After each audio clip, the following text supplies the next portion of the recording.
right, Jay Payne getting set to go. He's going to take on Shane Westerfield. These guys have never met. I only say that because Jay, who used to run in the alcohol dragster category, now facing the 251st different driver in his national event career. And that's more than anybody else in these classes by a bunch. His wife there, also a former Top Fuel champion right here. Shane Westerfield getting some help from Bob DeVore this year, and that could be one of the most improved cars. We mentioned last year, these guys should continue to make some good progress, make good runs. If they can just step up, pick up a few hundreds here and there, be with the elite cars in the class, they'll be a contender for that championship. They'll get a chance to show how much improved they are right here against Jay. Claremont, California in the near lane. Lake Forest, California in the far. Oops.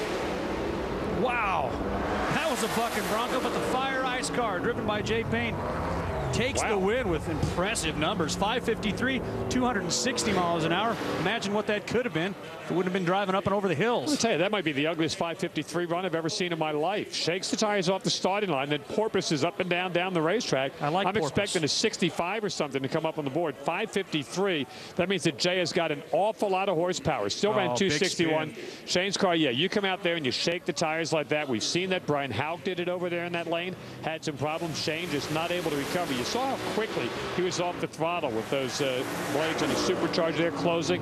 But Jay takes that Fire Ice car right down the lane in a 553. Now it's checking down to the far end. John. And with Tony Bartone, and Tony, looked like it shook just a little bit there. Well, you know, crew chief got after it a little bit in first gear, trying to make this thing run into the 40s, and it bit us. But we'll go back. We'll analyze the data.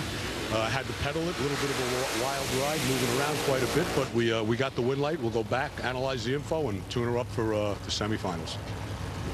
Well, as I mentioned just a moment ago, we do have aerial coverage provided by Goodyear. Everything we've learned making tires for the proving grounds of the NHRA inspires what we roll into yours. Goodyear, more driven.